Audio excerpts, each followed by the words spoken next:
Hello everyone and welcome back to Planet 40k. We've got another bite-sized refresher review for you today, and this time we're going to be looking at the Seraptek Heavy Construct, which is available for the Necron faction. Now this is quite a pricey model from the Forge World, and it's £190.50 in the UK, or $291.50 in the United States. So a very pricey model. I'd highly advise just 3D printing it. Now as for the rules for the Heavy Construct, you're going to find them in the Imperial Armor Compendium book, so they won't be in the Necron Codex, because this is a Forge World model after all. And when you do find it, you'll find that the points cost for this thing are 600 points. So our most expensive unit available to the Necrons, and it will be a Lord of War model. So that's going to either require a super heavy detachment or a super heavy auxiliary detachment. If you go with just a super heavy detachment, then you will need 3 Lord of War models, so that does get really pricey. But a super heavy auxiliary you can do with just one, but then they won't get any dynasty buffs. Right, keywords of note, it's a vehicle, so it will have the core keyword.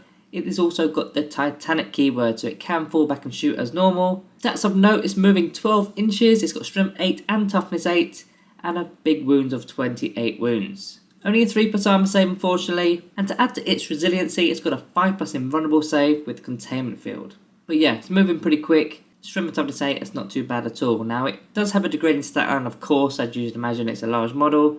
It's the movement, the weapon skill, as well as the ballistic skill that gets degraded. Now all 3 of those are probably quite important to this model because it does things in the shooting phase as well as the fight phase. So it does explode once destroyed. This time it's on a 5+, not a 6+, and it's D6 mortal wounds for units within 2d6 inches. So quite a large range for that explosion blast, and D6 mortal wounds, yeah, it's going to do quite a lot of work. Next we come on to that Titanic ability that it has. So normally Titanic models can just fall back and shoot, but this one's got a unique ability within its datasheet where it can move over models that are not monsters or vehicles, and also it can declare a charge in a turn that it actually fell back.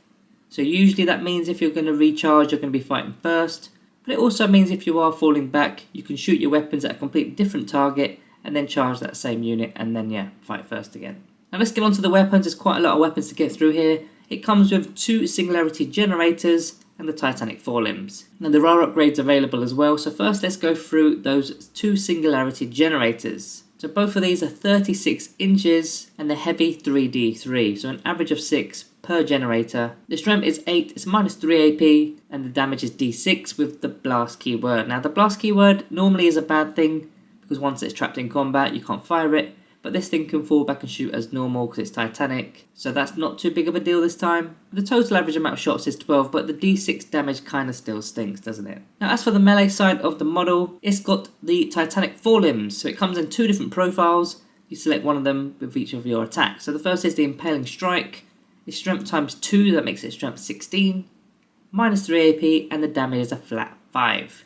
So quite nasty there. You're going to be wounded on 2s for most of the time, aren't you? Now there's a second profile which is the Reaping Sweep, so this is strength user, that's strength 8, -1 AP and 2 damage, but you're making 2 hit rolls for every single attack you have. So this thing has 6 attacks base, so you've got 12 attacks, but to be honest with you, it's not actually doing much, especially against say Space Marines. You're probably killing off 2 single Space Marines in a fight phase. With your 12 attacks, you're probably getting around 8 on average to hit. And really it's down to the AP being only -1, but normally against infantry units you don't really need that high of an AP. It's mainly there for the more lighter infantry, I guess. Now weapon upgrades, the model's 2 singularity generators can be replaced with 2 synaptic obliterators, and on top of that 2 transdimensional projectors. So instead of having 2 weapons, you're actually getting 4 weapons here.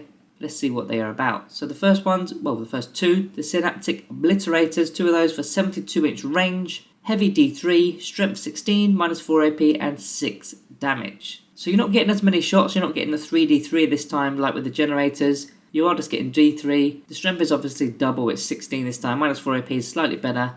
And the damage isn't D6 this time, it's just a flat 5. To be honest with you, it probably does a similar amount of damage as the actual generators do. Then on to the transdimensional projectors, 2 of those, 24-inch range, heavy D6. Strength 6, -2 AP, 1 damage with the blast keyword. You're looking at around 4 dead guardians from that. It's not doing a lot, but when he's got both of these kind of weapons, the best thing to do here is to split fire them. Because one's a very good anti-tank weapon and one's a very good anti-infantry weapon. There's no point putting them all into the same target, so you're just split firing these, which actually makes that fallback ability even more important. Because if you are in combat, you've got to shoot everything at the unit that's in combat, unless you're banking on that unit dying and you've already targeted a unit elsewhere. Right, stratagems of note, the Curse of the Fair One to explode, although it will cost you 3 command points, not 1, because it is Titanic. Instead of trying to roll a 5+, you automatically explode, and remember it's 2d6 inches for d6 mortal wounds. That one could actually be worth it. And the other one is Stellar Alignment Protocol, 2 command points because it's Titanic again, using the top bracket if he is already bracketed to the lower brackets. As for Codex Synergy, well of course it is a core unit, so the My Will Be Done ability is going to work whether it's a Necron Overlord or a Command Barge, but ideally you want to be re-rolling everything with the Silent King, and that includes some of the wound rolls in melee. Although when you're getting the Silent King in the same list as a Seraptek Heavy Construct, that's 1,000 points right there, so that's likely going to be a larger game. I think it would be quite a cool list to run 2 Seraptek Heavy Constructs alongside the Silent King. He's of course got the Fair on keyword, so we can be putting the My Will Be Done ability on both of those heavy constructs. If you want rerolls from other avenues, you've got the Triax Stalker for the rerolls of 1 to hit at range. Now I know we say this in quite a few of the videos, because it's a vehicle, you can get a Technomancer with a Canoptic Cloak or a Canoptic Spider with the Fabricator Claw Array to be healing at D3 lost wounds, and you could I guess use a Chronomancer, not so much for the in-run save, but that rerollable charge, although you could use the Implacable Conqueror Warlord trait from any of your characters I guess. So in summary, a really expensive model, not just for points but in real life as well. It's going to really hit your wallet hard when you want to buy this thing. Is he worth 600 points? I don't think he is, maybe 400 to 500 at best. 600 is a little bit too much for me. 600 completely takes him away from the smaller games. And as for the big games, which are more competitive if you like, well, you're not going to take him. You've just got better options that you could be spending 600 points on. But if you're doing one of those big friendly apocalypse games, then yeah, why not? Bring him. Now as for damage output, he is putting out quite a lot of damage in both the shooting phase as well as the fight phase, and he does have some flexible weapon options if you wanted to swap them out I guess. For Necrons, he's virtually a giant Necron Knight. He's the same points cost as one of those larger Knight units, which isn't really how Necrons play, but at least it gives us the option of fielding something as big as one of those Imperial Knights. Some people love the model, I don't think it's that great. And as for the Planet 40k rating, purely because of the points cost, I'm going to have to drop it a little bit, but I'm going to go with the Planet 40k rating of 2 out of 5 stars.